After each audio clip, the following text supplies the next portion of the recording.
Shalom. Tema kita hari ini, syukur sejati. Ulangi, apa tema kita hari ini? Syukur sejati. Kenapa ini penting? Karena tema ini mengandung penentu. Ulangi, mengandung apa? Penentu. Sakit sembuh tidak menentukan ya, jangan lupa. Sakit sembuh tidak menentukan. Anda nggak punya anak sampai mati nggak menentukan. Tapi tema ini menentukan. Karena orang Kristen tidak mau berubah paradigmanya, tata nilainya, akhirnya gagal fokus. Akhirnya syukur-syukur yang lain ditekankan, bukan syukur sejati. Jujurlah Bapak Ibu Saudara, kalau Anda diundang dalam pesta pernikahan, dalam pesta apa? Di hotel mulia, di Pacific Place, di mana hotel-hotel mewah, jujur, Anda nanti di situ pilih makan yang sehat atau yang enak? Tumben jujur loh.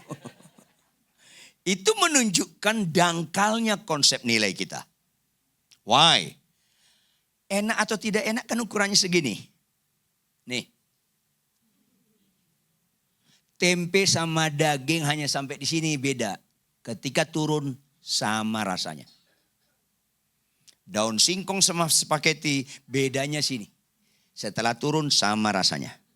Dampaknya berdampak dari ujung kepala sampai ujung kaki. Bukan segini.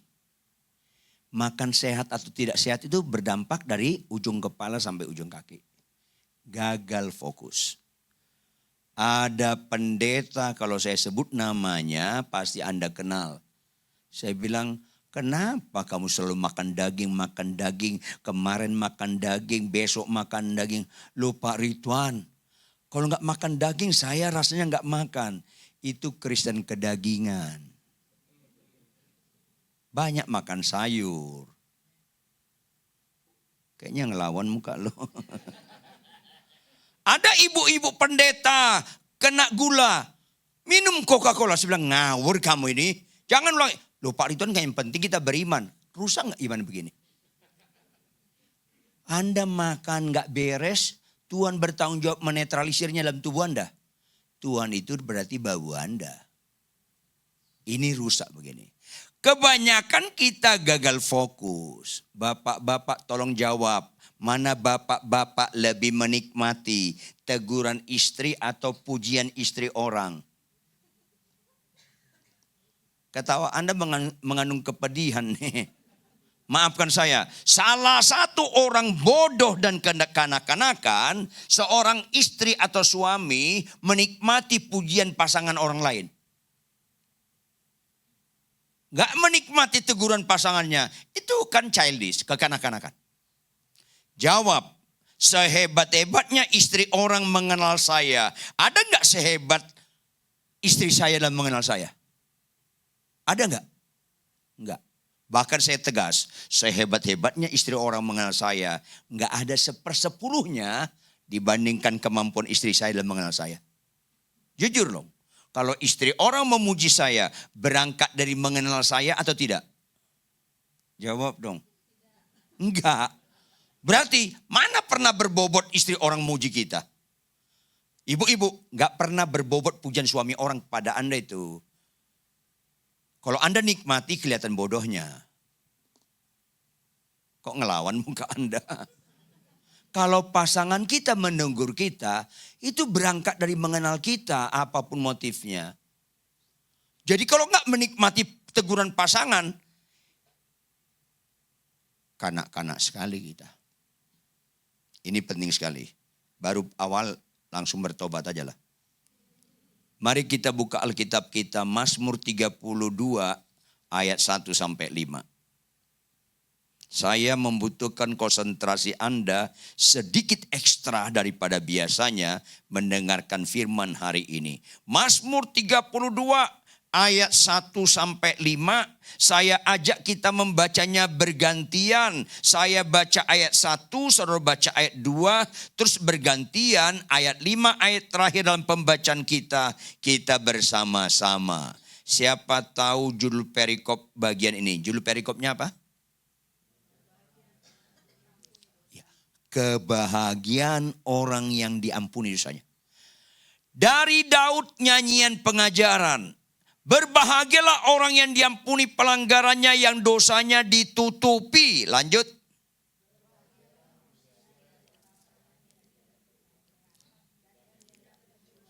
Selama aku berdiam diri, tulang-tulangku menjadi lesu karena aku mengeluh sepanjang hari.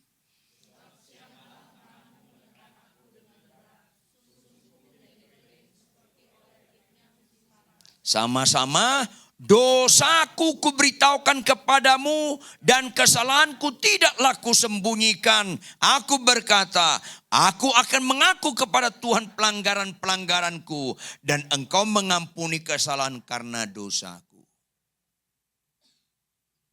Jemaat yang dikasih oleh Tuhan, makin kita mengenal Tuhan, makin kita mengerti apa nilai sesungguhnya dalam kekristenan. Nilai sesungguhnya orang Kristen adalah dosa kita diampuni. Jujur Bapak, Ibu, Saudara, ada enggak nanti pendeta masuk neraka? Jawab dong. Ada. Ada enggak seorang gembala akhirnya masuk neraka? Ada enggak murid Yesus langsung mati masuk neraka? Ada, Yudas Iskariot. Kalau enggak percaya Anda matilah nanti malam, intiplah. Ada. Pertanyaan, ada enggak pembunuh, pemerkosa, dosanya diampuni, tetap masuk surga? Kata kuncinya dosa diampuni. Kau pendeta, kau pengkhotbah terkenal, kau merasa kelas atas, dosa enggak mau diampuni, tetap ke neraka. Ini penentu. Makin berbobot ayat ini, tampilkan ayat 1 operator. Makin berbobot ayat ini, apa kalimat pertama katanya? Dari Daud Tuhan pakai menulis ini.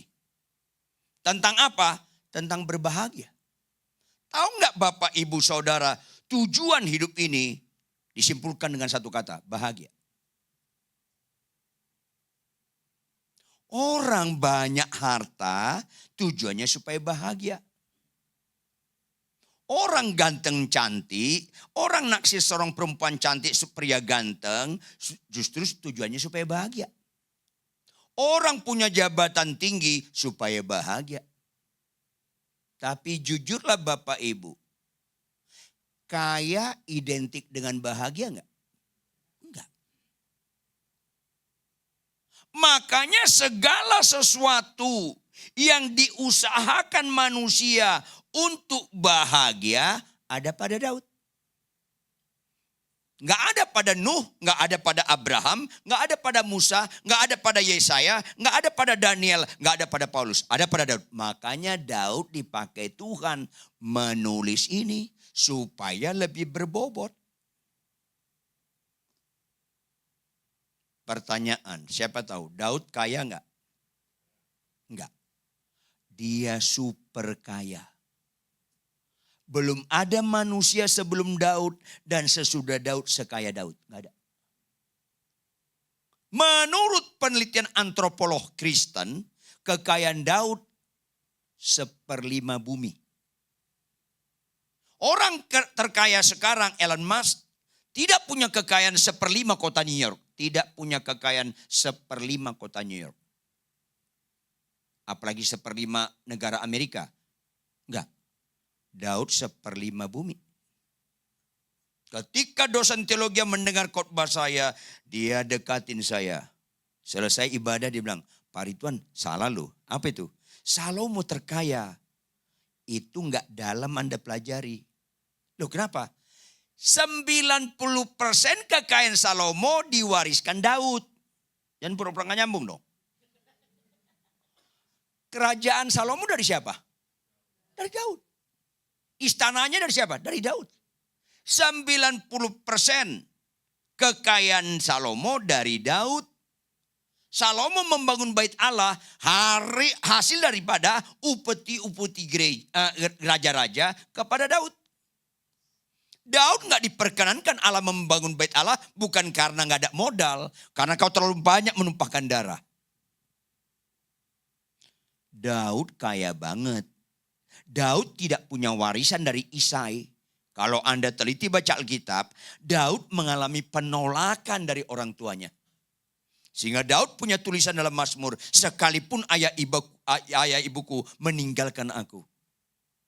Ketika Samuel diutus oleh Allah mengurapi anak Isai, sedikit pun Isai tidak pernah menyodorkan Daud. Gak ada. Samuel yang mendesak, hanya ini anakmu, iya hanya ini. Masa si anaknya ini? Gak ada lagi. Ada sih lagi menggembalakan domba. Kok yang orang-orang ini tadi berperang apa kau panggil? Kok si Daud gak kau panggil? Panggil. Karena didesak Samuel. Daud mengalami penolakan parah. Dia sangat kaya. Salomo kaya karena 90% kekayaan Salomo dari Daud. Salomo hanya mengusahakan yang 10%. Jadi seolah-olah dia lebih kaya daripada Daud. Tetapi Daud tidak pernah berkata berbahagialah orang kaya. Karena kaya tidak identik bahagia.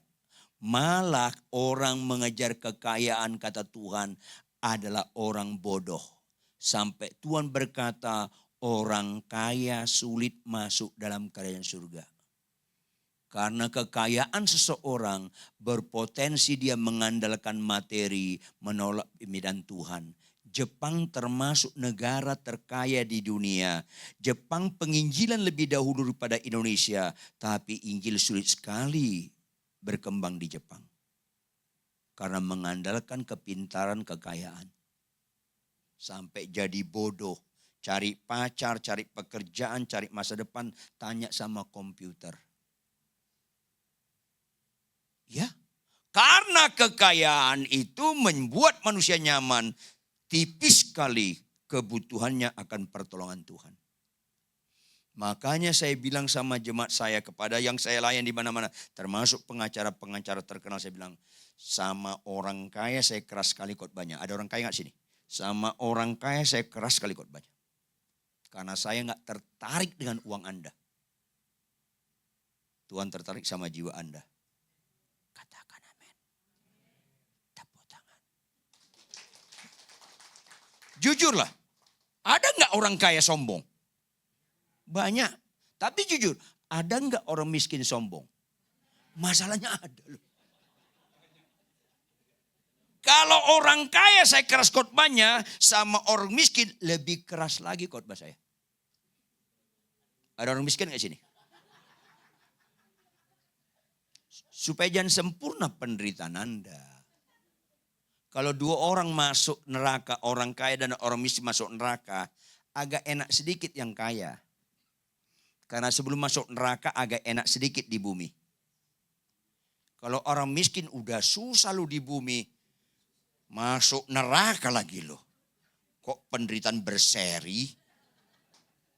Artinya di gereja, jangan ada kesempatan mereka tidak bertobat. Berbahagialah dosanya diampuni. Itu penting sekali. Apa berikutnya orang menyimpulkan bahagia? Kedudukan. Halo.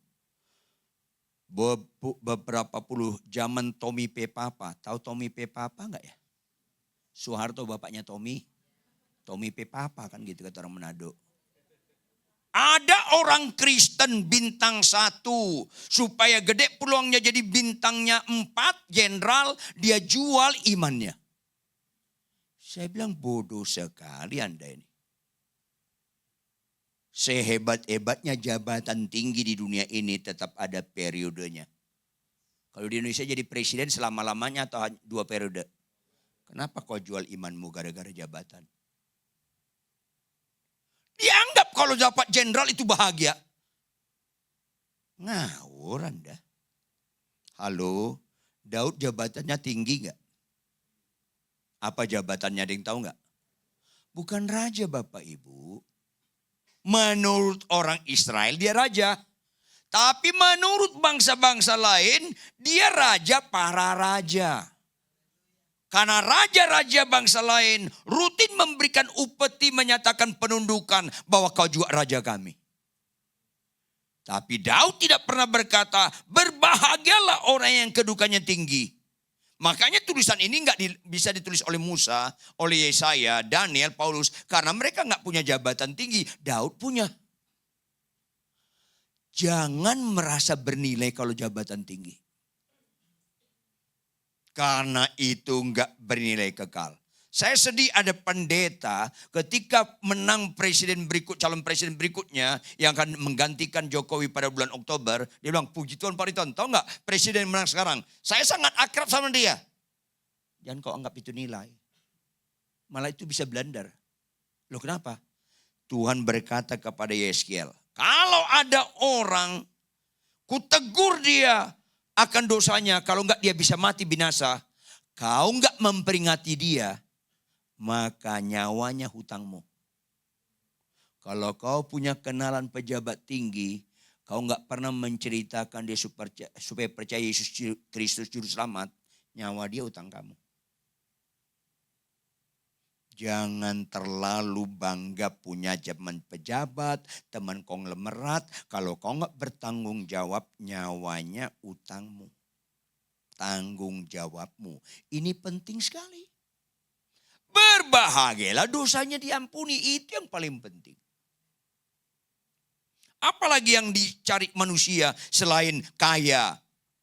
Kedudukan tinggi supaya bahagia. Padahal itu semuanya semu. Yang ketiga, populer. Ada jemaat saya dengan senang hati masuk gereja. Dia bilang, Pak Riton puji Tuhan. Suami istri. Wow, kok gembira banget. Apa ini? Puji Tuhan loh Pak Pendeta. Calon menantu saya artis terkenal. Puji Tuhan. Tapi artis terkenal pun bisa masuk neraka. Survei membuktikan terkenal itu bukan nilai. Saya bingung ada pendeta merasa hebat karena terkenal. Terkenal bukan nilai.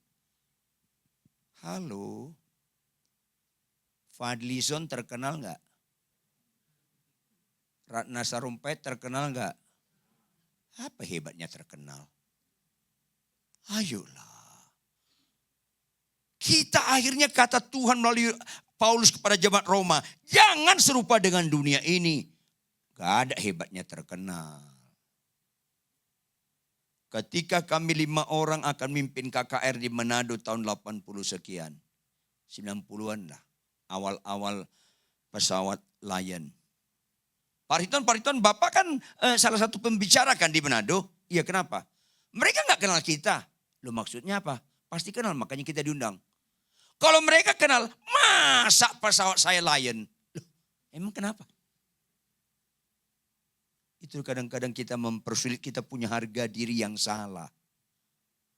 Loh kenapa? Loh Pak Ridwan, sekelas kita pesawat Lion. Saya enggak Lion, saya bilang. Loh kok Pak Ridwan enggak Lion? Saya Lion. Ada apa orang Kristen ini? Mana lebih murah? Black coffee atau kopi hitam? Cappuccino atau kopi susu? Karena apa? Bahasanya kan. Kamu Lion, saya Lion. Kenapa sih? Kenapa sih? Saya bilang kepada Anda, diundang saya, nginap di rumah penduduk, gak terganggu saya. Kenapa fasilitas mengganggu kita? Karena gak kenal Yesus. Kalau Yesus bilang kepada Allah Bapa, aku mau ke bumi lahir, tapi jangan di kandang domba. Matiin dulu Herodes, saya lahir di tempat dia. Dia punya hak atas bumi loh. Dia pilih di hotel bintang 1000. Kandang domba itu banyak bolong-bolongnya, kelihatan banyak bintang. Ada apa manusia ini? Jangan karena kita dipakai Tuhan karena kasih anugerah, membuat harga kita tinggi, gak kenal Yesus karena kita selamat, karena cuma-cuma.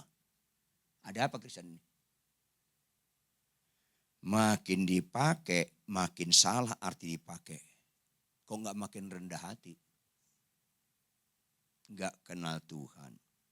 Karena kita rasa hebat terkenal. Saya jujur sama Anda ya. Jangan-jangan lebih banyak pendeta-pendeta di kampung lebih terhormat nanti di surga daripada pendeta-pendeta kota. Hati-hati loh. Jangan ukuran karena di kota terkenal, saya khotbah di Amerika, di Afrika, nggak ada itu ukurannya. Jujur, khotbah di New York dengan khotbah di Bekasi. Sama nggak yang hadir itu Tuhan yang sama nggak? Sama. Nggak ada hamba Tuhan Yesus di New York, parfumnya lebih wangi daripada Tuhan Yesus di Bekasi. Sama aja lah. Yang kita layani kan Tuhan. Bukan orang, bukan jabatan, bukan jumlah. Saya khotbah di depan puluhan ribu dengan khotbah di depan 20-30 orang sama aja lah. Yang kita layani kan Tuhan, bukan jumlah. Yang saya layani kan bukan persembahan Anda. Kan Tuhan yang saya layani. Kok ngelawan muka lo? Ayo dong. Jangan terganggu dengan jumlah. Jangan terganggu dengan jumlah persembahan. Gak bisa lah. Karya terbesar dalam hidupku, lanjut.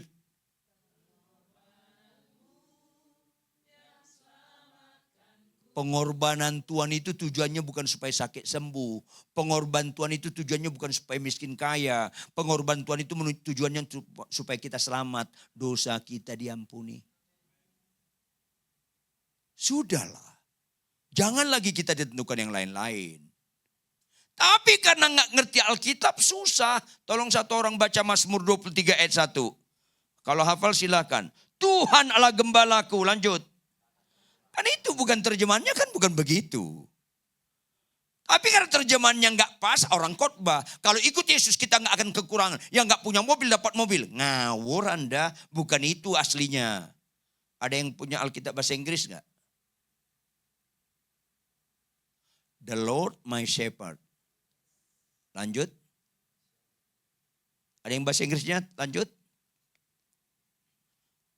I shall not want.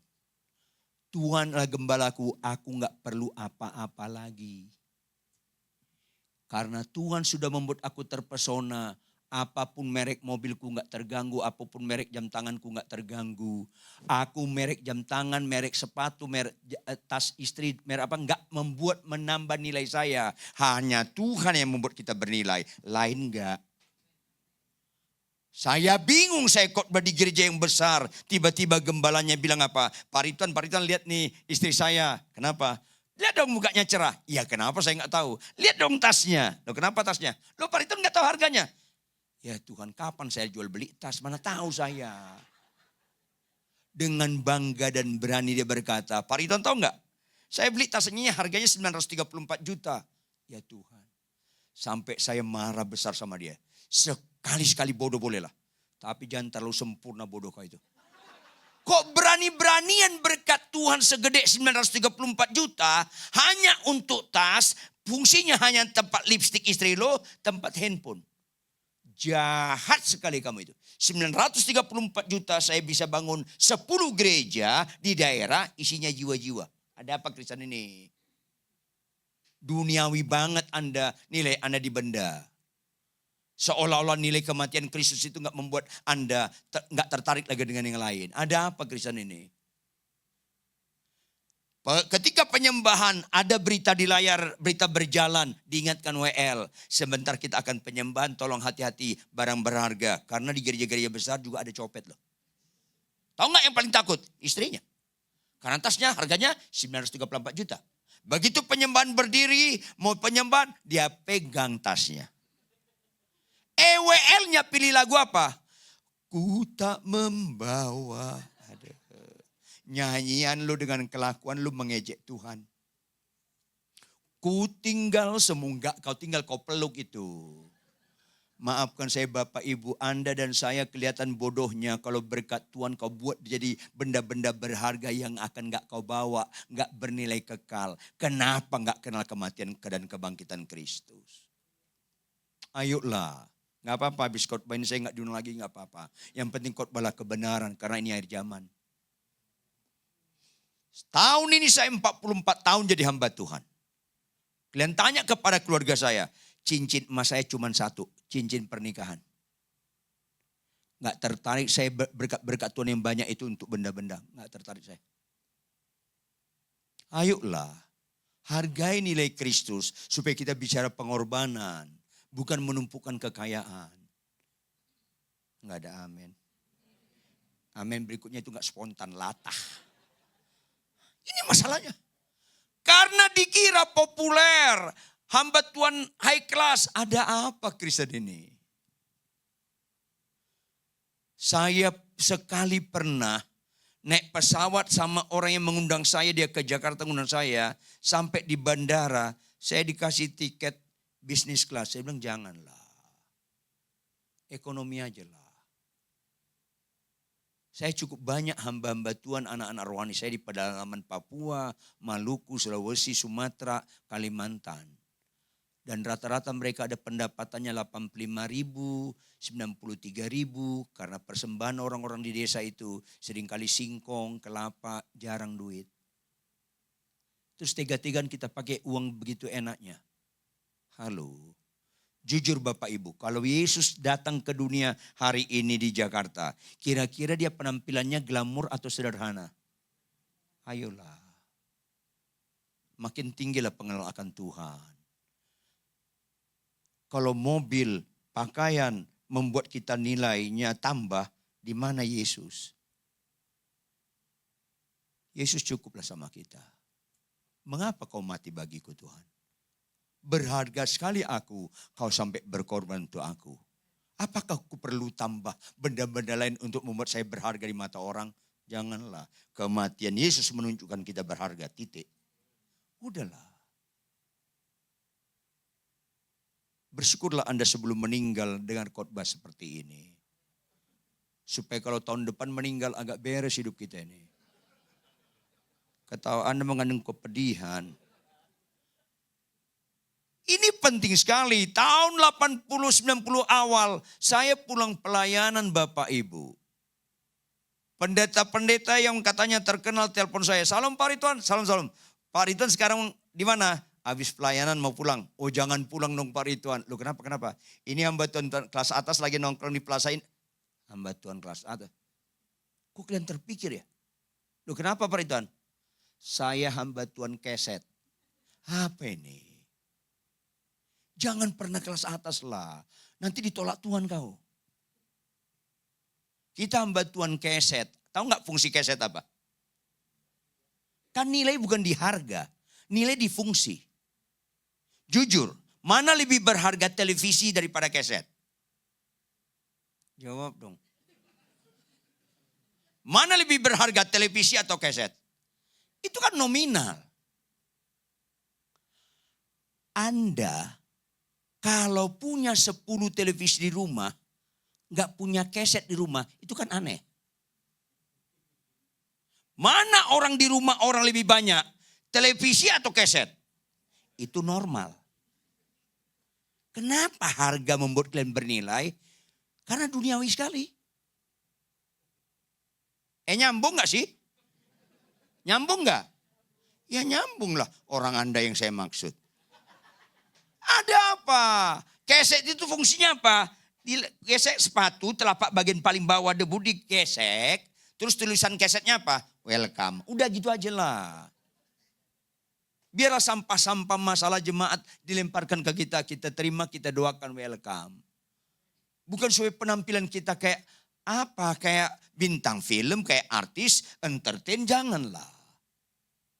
Ini kadang-kala manusia hamba-hamba Tuhan menempatkan diri gak sesuai dengan pikiran Tuhan. Sesuai dengan pikiran orang. Sehingga kita anggap pujian orang itu bernilai. Padahal orang gak pernah jadi hakim kita. Yesus yang jadi hakim kita. Berikutnya apa lagi? Pengakuan-pengakuan. Ada jemaat saya bilang puji Tuhan Pak Ridwan. Anak saya menang Olimpiade Matematika kelas Asia Tenggara. Puji Tuhan. Tapi bukan itu menentukan. Kenapa ada pemilihan Miss World, American Idol, cari pengakuan. Kenapa ada Piala Dunia sepak bola, cari pengakuan. Halo, Yesus syarat dengan pengakuan. Sebelum dia jadi raja, orang Israel lebih mengakui dia daripada Saul. Membuat Saul marah mau ngebunuh Daud. Orang Israel menyanyikan, Saul mengalahkan beribu-ribu musuh. Lanjut, tetapi Daud, tahu laksa enggak? Bukan makanan, kok lapar kalian? Bukan makanan. Belum makan ya? Siapa suruh datang belum makan? Berlaksa-laksa itu puluhan ribu. Sampai Saul mau mengebunuh Daud. Setelah dia jadi raja, bukan hanya dia akui bangsanya, dia akui raja-raja bangsa lain yang rutin memberikan upeti kepada dia. Setelah dia meninggal, jauh hari dia meninggal, semuanya mengacu ke Daud, bukan Salomo, bukan yang lain. Hizkia takut akan Tuhan, tapi tidak sesaleh nenek moyangnya Daud. Ke Daud. Yosia menghancurkan patung-patung ibu mertuanya, tapi tidak sesaleh nenek moyangnya Daud. Ke Daud semuanya. Bahkan sampai detik ini Bapak Ibu, orang Israel masih pakai bendera bintang. Enggak ada niat mereka menggantikannya jadi bintang 7. Bintang Daud. Satu orang baca yang keras Matius 1 ayat 1. Ratusan tahun setelah Daud mati, satu orang baca Matius 1 ayat 1. Allah pun mengakui dia. Yuk yang keras. Matius 1 ayat 1. Stop. Siapa duluan? Daud atau Abraham? Yesus Kristus anak? Kenapa bukan anak ucup ya? Anak Daud. Makanya ada lagu Natal apa? Kristus anak ucup, anak Daud. Penuh dengan pengakuan-pengakuan. Tetapi Daud berbobot berkata, berbahagialah orang yang diampuni pelanggarannya. Berbahagialah dosa diampuni. Karena itu kata kunci utama. Bapak Ibu jangan gagal fokus.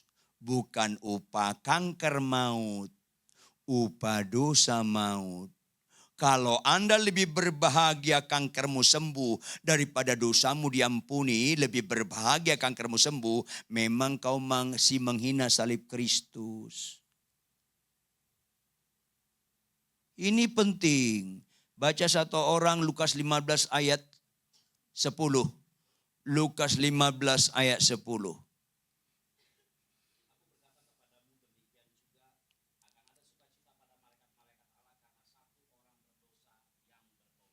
Catat.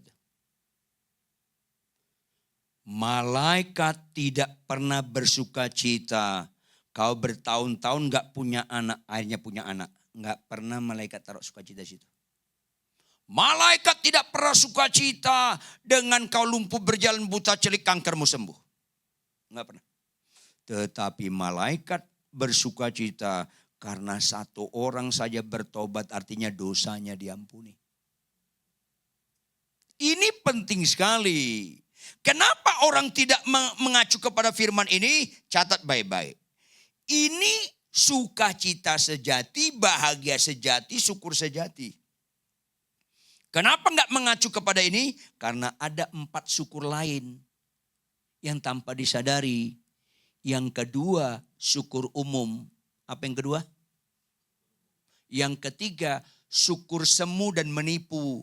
Apa yang ketiga? Yang keempat, syukur murahan. Apa yang keempat?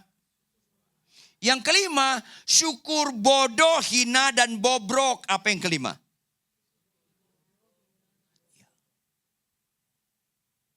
Yang kedua, syukur umum. Bapak, Ibu, jujurlah. Orang Kristen suka enggak kesembuhan. Itu umum. Anda sakit sembuh. Kalau dosamu enggak diampuni, tetap ke neraka. Karena sakit sembuh enggak otomatis masuk surga. Pernah baca Lukas 17 enggak? 10 orang sakit kusta datang ke Tuhan Yesus. Jawab, berapa yang percaya Yesus sanggup menyembuhkan mereka? Semua dong, jangan bilang satu, kok ini aja korupsi. Semua, makanya semuanya datang. Lanjut, berapa yang sembuh? Semua sembuh. Berapa yang menyenangkan hati Tuhan? Karena Tuhan gak pernah meletakkan sukacitanya di kesembuhan. Catat dong baik-baik. Saya bingung, ada bilang, puji Tuhan ada lumpuh berjalan, surga bersorak-sorai. Siapa bilang surga bersorak-sorai lumpuh berjalan? Tuhan tidak pernah meletakkan sukacitanya di kesembuhan. Catat baik-baik. Kalau Tuhan meletakkan sukacitanya di kesembuhan, konsisten dong. 10 sembuh, 10-10-nya Tuhan sukacita dong. Kenyataan kagak, cuma satu. Kalau Anda kanker sembuh, Anda yang sukacita, Tuhan belum. Karena kesembuhan gak ada unsur kekekalannya. Makanya ada ibu-ibu, puji Tuhan Pak Ridwan, 5 tahun yang lalu Bapak datang ke rumah sakit Darmais, saya kanker parah, saya didoakan, saya sembuh. Yang benar Bu? Benar Pak Pendeta, kapan kejadiannya? 5 tahun yang lalu Pak Pendeta, kapan periksa terakhir? 6 bulan yang lalu, apa hasilnya? Saya sudah bersih dari kanker. Apa sih bilang? Puji Tuhan. Tapi jangan lupa ibu tetap bisa mati lagi, kasih tahu. Ada nggak orang sakit sembuh terus nggak mati-mati selama-lamanya? Ada nggak? Tetap mati lagi nggak? Karena kesembuhan nggak ada unsur kekekalannya. Jangan ada Anda mengharapkan sakit sembuh terus nggak mati-mati lagi. Tetap mati lagi karena nggak ada kekekalannya. Makanya 10 orang sakit kusta disembuhkan oleh kuasa Kristus. Cuman 1 yang masuk surga. Karena dosanya diampuni. Ini penting sekali. Tetapi banyak orang bersukacita umum sakit sembuh. Mobil Avanza jadi Innova. Halo, agama lain pun sakit sembuh sukacita. Penjahat pun kalau sakit dia sembuh sukacita. Itu umum. Makanya kesembuhan bukan ciri utama Kristen. Perubahan kelakuan ciri utama Kristen. Ini penting sekali. Makanya kesembuhan hanya boleh sampai limit tertentu. Limit berikutnya kesembuhan itu kebodohan. Catat dong baik-baik. Kok ngelawan muka lo? Jawab Bapak Ibu, jawab. Anda niat gak hidup selama-lamanya di bumi? Niat masuk surga gak? Ya niat matilah. Ada apa Kristen ini? Kalau sembuh melulu kapan matinya? Kalau kita naik pesawat ke Singapura, naik pesawat kemana? Maunya pesawatnya on time atau delay? Kalau delay kesal enggak? Mana lebih bagus surga dengan Singapura? Kalau kalian dipanggil ke surga maunya on time atau delay? On time lah. Jangan kesembuhan melulu. Lama-lama jadi bodoh Kristen itu. Ayo dong, kanker enggak serius. Bohong serius. Ngelawan orang tua serius. Kasar sama istri serius. Ngelawan suami serius. Enggak baca Alkitab serius. Kanker enggak serius. Kanker serius bagi orang gak percaya. Karena orang gak percaya belum bertobat. Kanker bisa mati, masuk neraka. Kalau orang benar, kanker mati, masuk surga. Kanker gak serius, dosa serius. Jujurlah, kalau kita dari sini ke Surabaya, paling efektif naik pesawat atau jalan kaki? Jalan kaki gak efektif. Kalau kita niat masuk surga, harus mati. Untuk mati lebih efektif, kanker atau bisul? Ya udah nggak ada masalah kanker. Efektif, udah. Ada apa Kristen ini? Nggak ada upah kanker maut. Upah dosa maut. Tetapi ada ibu-ibu dibilang kanker nangis. Dibilang dosa galak. Susah kan? Bu, setelah dibiopsi, diteliti. Ibu kanker rahim stadium akhir. Nangis. Dok gitu dok. Nangis. Lebih takut penyakit. Tapi ditegur ibu, bu, jangan ngelawan suami. Tuhan berkata, hai istri tunduklah pada suami. Kalau ngelawan itu dosa. Biarin, mau apa? Galak. Sering-sering aja lu kanker supaya hancur hati lu.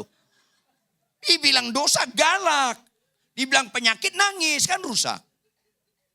Ada bapak-bapak ditegur, Pak jangan ngerokok itu dosa. Nyeleneh, biarin Pak Pendeta. Jisamsu jiwa sampai surga. Susah. Ditegur gak mau. Tapi dokter bilang, Pak berhenti ngerokok. Kenapa dok? Anda kanker paru-paru stadium akhir. Berhenti gak dia ngerokok? Makanya yang ngerokok tolong sakit parah supaya berhenti merokok. Ada apa Kristen ini? Sakit sembuh mujizat, sakit parah pun mujizat.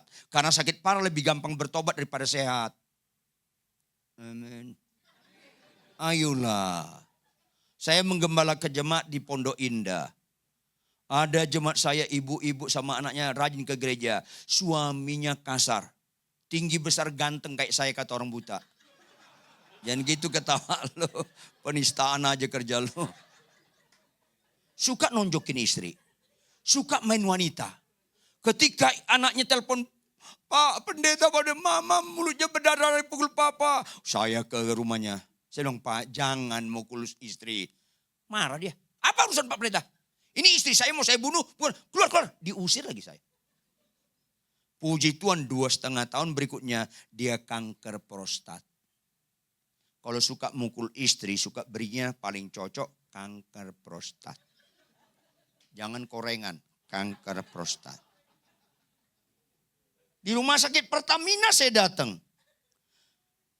Saya lihat mukanya berubah loh. Kalau enggak kanker enggak berubah nih.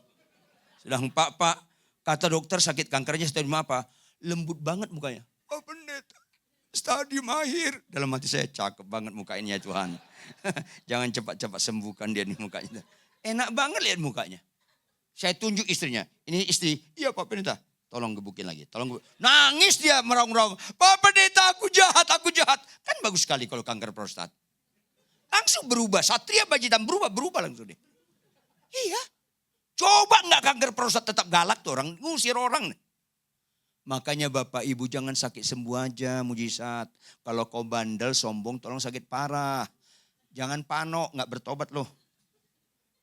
Supaya hancur hati kita. Katakan amin. Ini penting sekali. Makanya jangan suka cita umum. Jangan ragu Tuhan bisa menyembuhkan. Ulangi 1, 2, iya. Tapi jangan sembuh tanpa pertobatan. Binasa Anda. Kesembuhan harus disertai dengan pertobatan. Karena kesembuhan itu jembatan bukan tujuan. Pertobatan tujuan. Yang ketiga setelah syukur sejati, syukur umum. Yang ketiga, syukur semu dan menipu.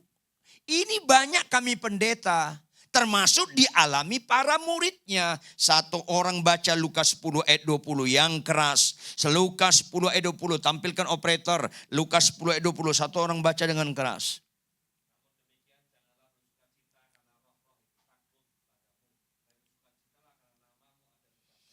Murid-muridnya diutus dua pelayan diutus oleh Yesus. Pelayanan 2 orang. Tuhan karuniakan kuasa mendoakan orang sakit sembuh, roh jahat yang mengikat dikeluarkan, lari semuanya.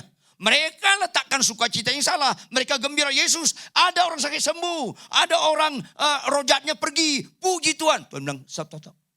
Jangan kau bersukacita dengan itu. Loh kenapa Tuhan? Bersukacitalah, namamu masih tercantum dalam kerajaan surga. Gak ada kelebihan saya bisa khotbah, Anda gak bisa khotbah. Gak ada kelebihan di situ. Semuanya karena dosa kita diampuni, titik. Makanya gak semua orang percaya harus khotbah. Makanya khotbah bukan ukuran rohani.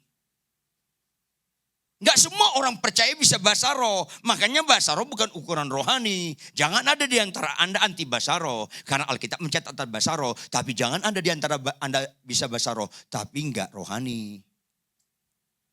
Ada worship leader saya. Menyembah bagus sekali. Bahasa rohnya bagus sekali. Asal menyembah gemetar-gemetar. Tapi ketemu sama saya di jalan raya. Dia naik motor lawan arah. Orang lain gemetar sama dia. Ya rusak lah. Kalau Anda suka menyembah gemetar-gemetar, tapi Anda nggak ada rasa malu naik motor lawan arah, Anda masih kesurupan tuh.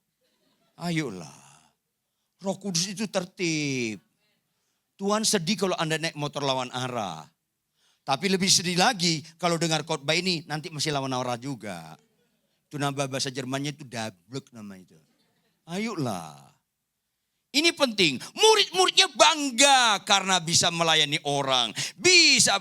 Jangan bangga. Karena banyak para pelayan-pelayan Tuhan akhirnya namanya gak tercantum dalam kerajaan surga. Baca, buka operator Matius 7 ayat 22 sampai 23. Matius 7 ayat 22 sampai 23. Ayo satu orang baca yang keras.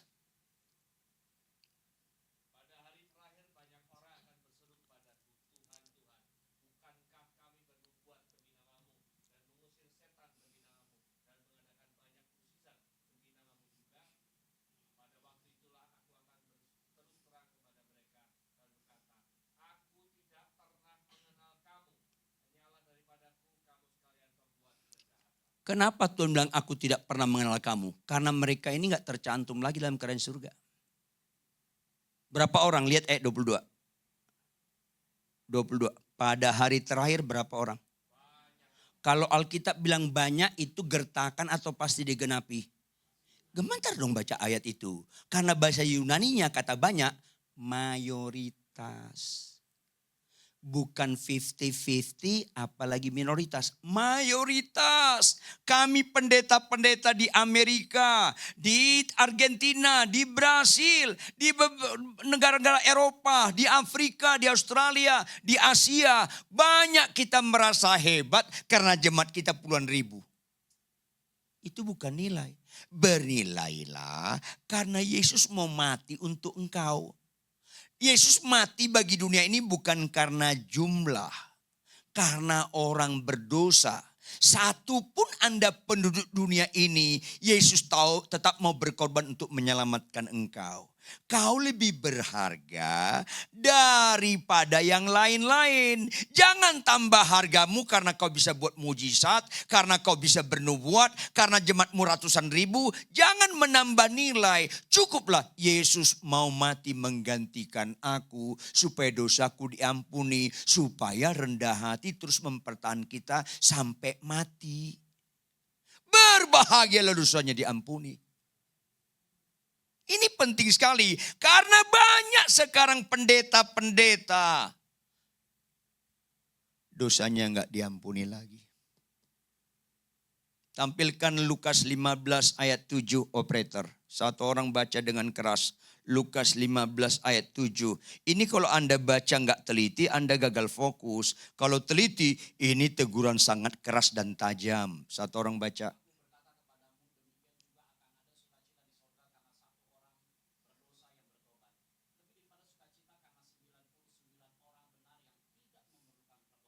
Ini kan bahasa teguran yang tajam. 99 orang benar. Siapa yang disebut orang benar ini? Pendeta, gembala, jemaat banyak, doktor teologi.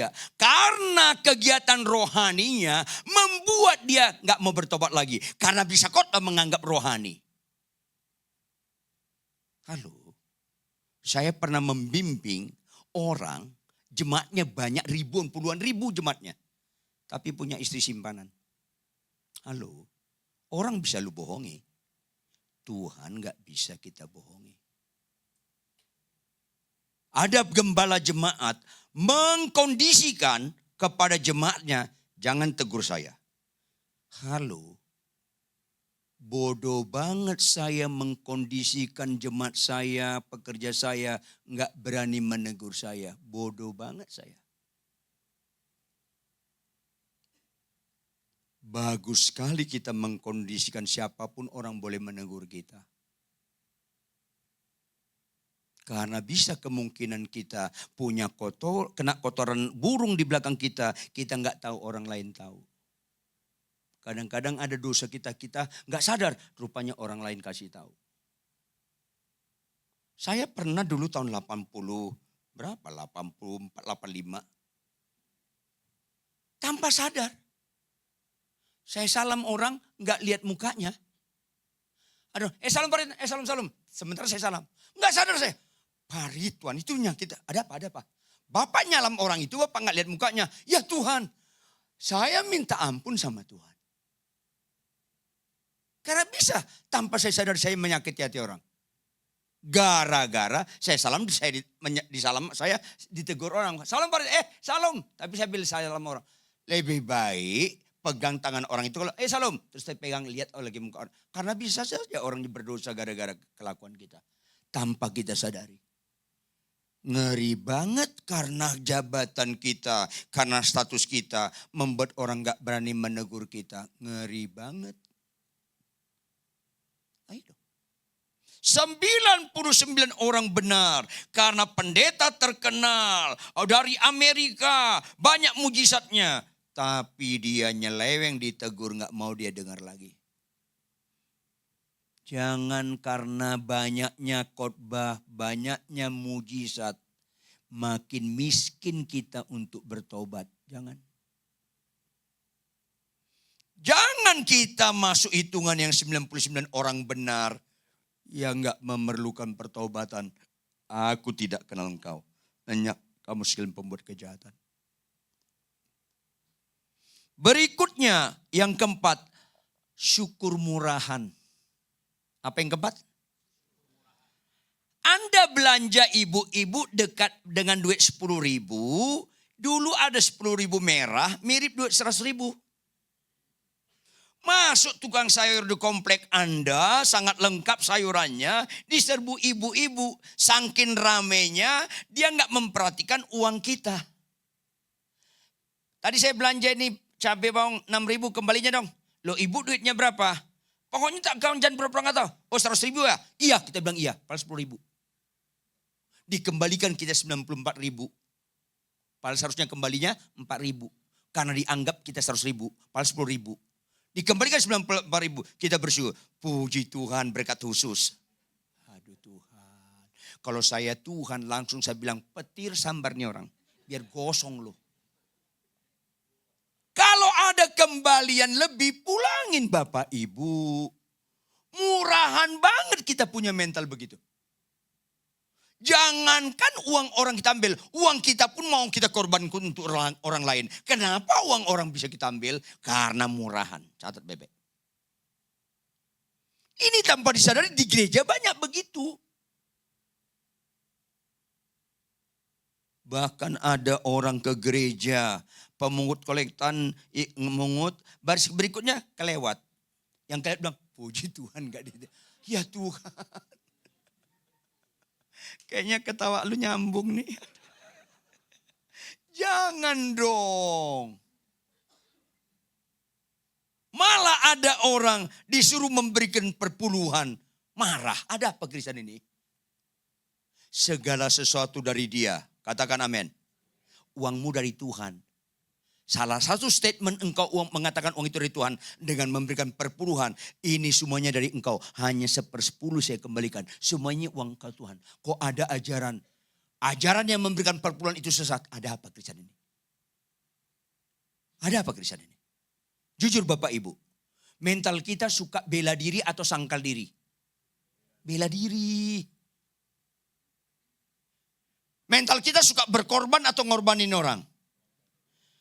Udah mental pelit, makin dibilang gak apa-apa gak memberikan perpuluhan. Makin pelit lah Anda. Gereja menyatakan memberikan perpuluhan, lihat dari sudut pandang Tuhan. Karena Tuhan sayang sekali sama kita, supaya ada mental kita bicara berkorban. Karena kasih identik berkorban. Tolong yang sulit memberikan perpuluhan tersinggung. Berarti belum mati rasa loh. Ayolah. Ayolah. Kalau ada gereja menekankan suka memberi, itu menunjukkan jemaat ini mau diluruskan supaya benar. Lebih sukacita memberi daripada yang bohong loh. Makanya kalau ada perpuluhan persembahan syukur, itu seharusnya kita sambut dengan gembira. Difasilitasi aku menyatakan kasih berkorban. Kenapa sebaliknya? Karena iblis sekarang datang seperti malaikat terang. Jangan lagi memiliki sukacita murahan, syukur murahan. Yang terakhir, syukur, hina, bodoh dan bobrok. Apa itu? Jawab Bapak Ibu, mana lebih serius, kanker atau bisul? Dari mana kita tahu serius atau serius satu masalah? Sederhana, dari dua hal. Berapa hal? Pertama akibatnya, yang kedua siapa yang turun tangan mengatasi masalah. Ya wajar dong kanker lebih serius daripada bisul. Karena akibatnya kanker bisa mati, bisul kagak. Yang kedua, kanker minimal 2 dokter spesialis. Bisul saya arahkan Anda, gak usah ke dokter. Tantangin itu bisul. Nanti dia bengkak ke merah-merahan, mulai ke biru-biruan, mulai ada matanya, meletus sembuh pengalaman pribadi. Nggak usah ke dokter. Konsekuensi logis terhadap yang serius. Sebaiknya kanker ketahuan sejak awal atau akhir. Awal supaya ketolong loh. Ayo dong, rohani kita harus sehat lah. Mana lebih serius, dosa atau kanker? Karena apa? Akibatnya dan siapa yang turun tangan mengatasi masalah. Bukan upah kanker maut, upah dosa maut. Jawab, ada nggak orang sakit kanker didoakan nggak sembuh, didoakan nggak sembuh, mati tetap masuk surga? Ada nggak? Ada. Yang penting dia bertobat. Kalau nggak percaya Anda, matilah nanti malam, intiplah di surga. Ada.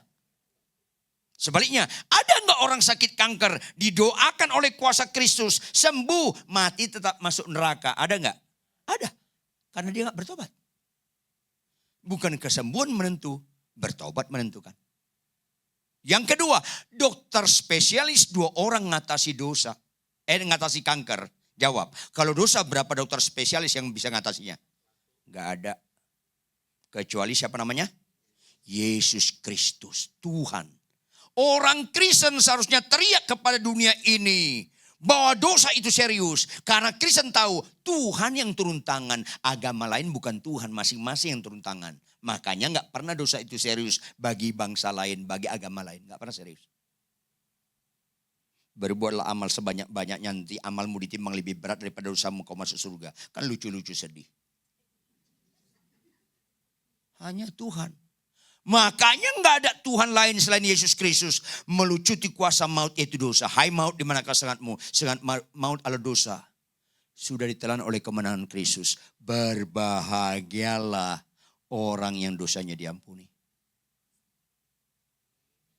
Kalau kanker sebaiknya ketahuan sejak awal, apalagi dosa lebih awal dong. Malanglah nasib Anda Bapak, Ibu, anak muda. Malanglah Anda kalau Anda berbuat dosa. Anda punya kemampuan hikmat setan. Tetap berpenampilan rohani. Gak dibilang Anda berdosa. Ngeri sekali tuh. Ada bapak-bapak berzina gak ketahuan. Untung gak ketahuan. Untung selamat. Lu bukan selamat, lu binasa. Jangan terbalik gitu dong. Mujizat di atas kesembuhan. Catat, jangan pura-pura nggak dengar khotbah ini. Mujizat di atas kesembuhan. Kalau kita niat berbuat dosa ketahuan. Itu mujizat di atas kesembuhan. Karena kesembuhan belum tentu bertobat. Kalau ketahuan dosa kita bisa bertobat. Kalau ada bapak-bapak niat selingkuh. Tahu selingkuh nggak? Berhubungan sama kuntilanak. Dia janjian sama si kuntilanak depan Mega Mall. Dijemput, dibawa ke puncak, ke hotel yang sepi untuk berzina. Perhatikan, sampai di hotel di Cisarua, di tempat bagian atas, parkir, dia gandeng si kuntilanak ke lobi hotel mesen kamar untuk berzina. Perhatikan, lagi mesen kamar untuk berzina, lagi mesen kamar, ketemu ibu mertuanya. Mujizat enggak? Kok ketawa Anda ada unsur penolakan? Susah. Catat baik-baik, menunjukkan Anda tidak menghormati salib Kristus. Kalau Anda berbuat dosa ketahuan, rasa sial, memang Anda belum mengenal Yesus. Ayo dong, makanya bersyukurlah Anda sebelum meninggal, dengar khotbah ini. Makanya berdoa, Tuhan dosa itu sangat serius. Bukan upah kanker maut, upah dosa maut. Sampai kau turun tangan mati di kayu salib untuk menebus dosa dan kejahatanku. Tolong aku jangan berbuat dosa lagi. Bahkan kau kirimkan Roh Kudus supaya hidup kudus. Tolong dalam nama Yesus jangan aku berbuat dosa lagi. Tetapi Tuhan, bukan konteks excuse. Konteks proses pertumbuhan, masih mungkin aku jatuh dalam dosa. Oleh karena itu Tuhan, dalam nama Yesus, kalau saya berbuat dosa, tolonglah Tuhan langsung ketahuan. Bila perlu sedikit dipermalukan, supaya kejadian yang gak nyaman ini melatih ulang bagi aku yang dablek ini, bahwa sampai kapanpun aku gak pernah cocok dengan dosa. Itu doa keren sekali. Kalau Anda berbuat dosa gak ketahuan, Anda menikmati, ada yang mengerikan. Ada proses pencocokan dosa dengan Anda. Kalau Anda berbuat dosa enggak ketahuan, Anda nikmati proses memadamkan roh dan mengarah kepada mengujat roh. Dengar baik-baik. Jangan pernah menikmati berbuat dosa enggak ketahuan. Perhatikan. Kalau ada orang kesurupan di lantai ini, menggelepar-gelepar, mulutnya berbusa, matanya mendelik, suaranya serem, jangan mau ketipu. Karena itu iblis bapak pembohong, sedikit pun gak niat pensiun dia jadi bapak pembohong.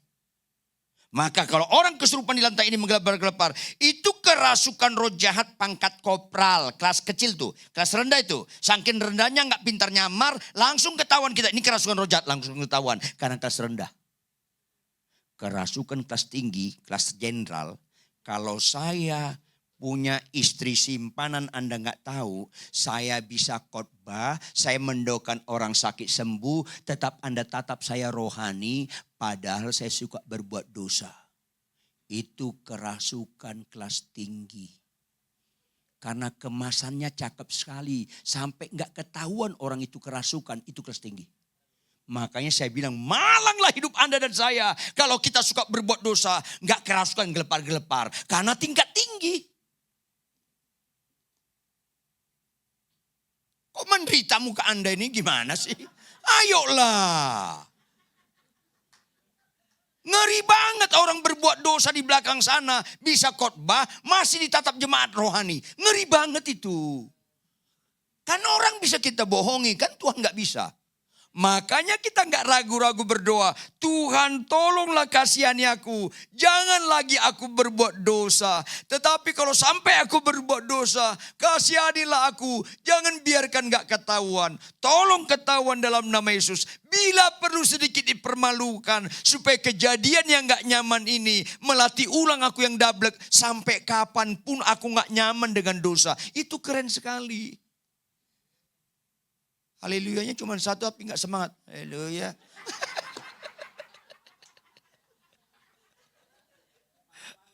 Kayaknya Anda salah ngundang saya khotbah ini.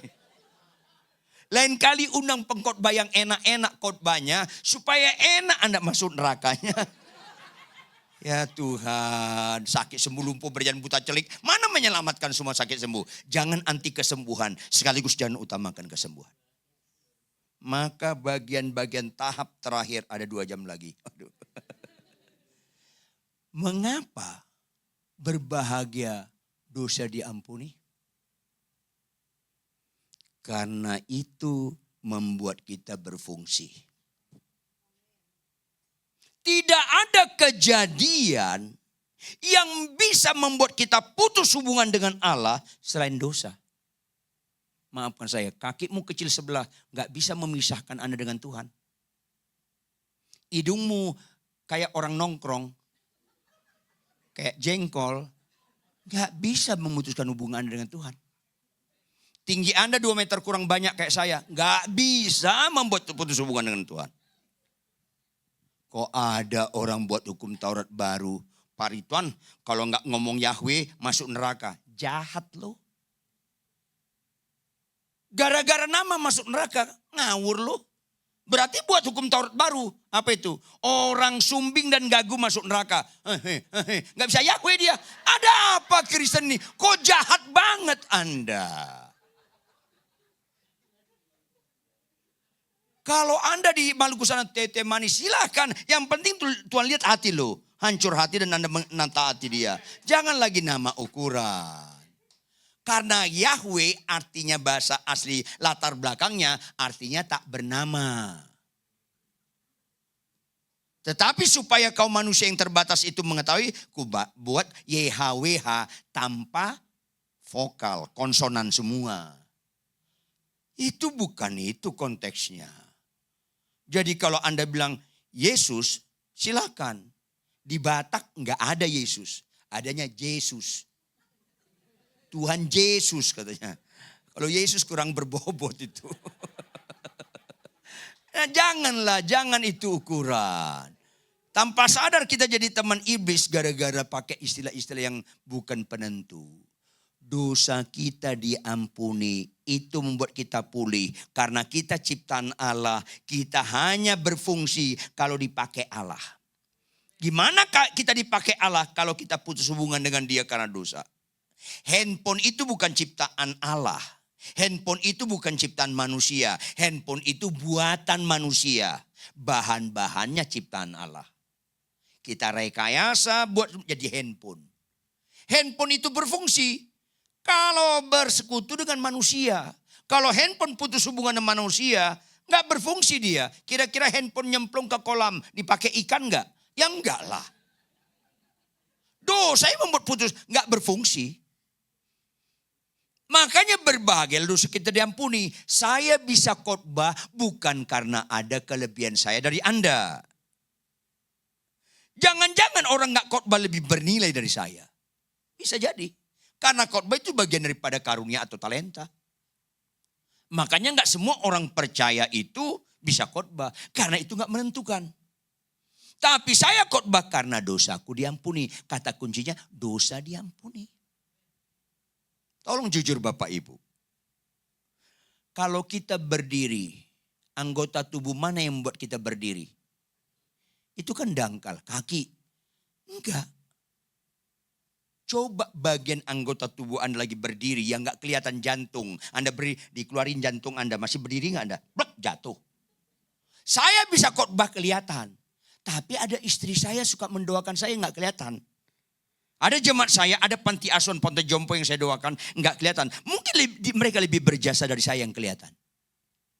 Ojo dumeh, ojo mentang-mentang, monggo prokonco. Jangan sombong. Tidak ada kelebihan kalau saya mendoakan orang sakit sembuh. Karena itu Tuhan yang menyembuhkan, kita hanya alat.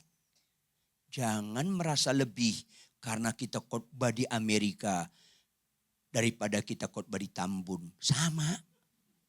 Tuhannya sama kok. Kenapa? Tempat yang menentukan. Duniawi banget kita nih. Ini penting sekali. Mobil saya mogok. Enggak terganggu saya naik metro mini, saya naik bus. Enggak terganggu saya dengan itu semua. Saya terganggu khotbah di sini bukan ke transportasi, bukan fasilitas. Apalagi tadi kopinya enak banget. Bukan itu ukurannya. Tapi kalau Bapak Gembala, Ibu Gembala bilang apa? Pak Ridwan tolong khotbah jangan menegur dosa. Terganggu saya. Karena mereka pasti masuk neraka kalau enggak ditegur dosanya. Ini penting sekali. Karena kita fokus kita menyenangkan hati Tuhan. Jika satu orang saja bertobat, sisi juga bersorak-sorai. Kenapa ini syukur sejati? Buka Yohanes 3:16, ayat yang sangat terkenal. Yohanes 3:16. Satu orang baca dengan keras. Yohanes 3:16. Yuk.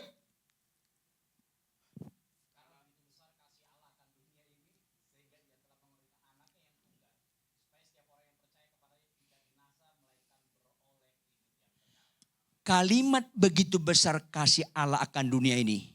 Kalimat ia telah mengandungkan anaknya yang tunggal. Dialamatkan supaya kita tidak binasa. Bukan yang lain. Apa itu binasa? Upah dosa adalah maut. Kalau Tuhan begitu besar kasih Allah dan mengandungkan yang tunggal. Supaya dosa kita diampuni. Tujuannya supaya dosa kita diampuni. Kalau kok nggak diampuni, binasa kita. Kalau Anda sampai mati nggak bisa khotbah, nggak binasa Anda.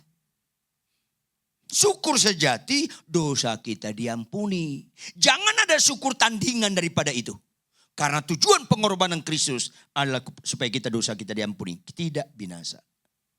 Ini penting sekali.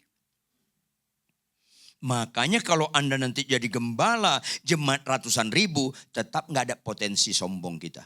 Karena semuanya itu anugerah. Dosa kita diampuni. Sekali lagi, karena ada orang pendeta terkenal, banyak mujizat, jemaat puluhan ratusan ribu, tetap dosanya nggak diampuni. Karena banyak potensi kita kalau jemaat banyak dikagumi orang, tapi menyakiti hati Allah. Karena jemaat banyak membuat kita sombong. Dan saya beberapa kali gereja-gereja besar saya tegur, big church itu cenderung blunder. Karena bisa menanti kita akhirnya jemaat banyak, perpuluhan banyak, kita memperkaya diri. Padahal hidup ini sangat singkat. Hidup ini adalah kesempatan. Hidup ini untuk bukan memperkaya diri. Untuk melayani Tuhan. Karena makin banyaknya harta benda, makin potensi kita tidak melayani Tuhan. Orang yang melayani kita. Beberapa pendeta saya tegur, kamu bahaya. Loh kenapa Pak Ridwan? Kok kemana-mana kau ada bodyguard? Ada pengawal. Saya bilang kenapa ini? Di mana Tuhannya? Pengawalmu itu menunjukkan apa? Tuhan kau nggak sanggup menjagaku. Orang ini sanggup. Itu jahat. Sampai mati biarpun sehebatnya apapun Anda, jangan ada bodyguard. Anda menghina Tuhan. Tanpa sadar terjadi pergeseran. Makin banyak duit, makin kaya manusia duniawi. Pengawal. Mobilnya yang paling depan harganya 6 miliar. Di belakang Alphard yang 2 miliar. Tempat baju-baju. Aduh, ada apa ini?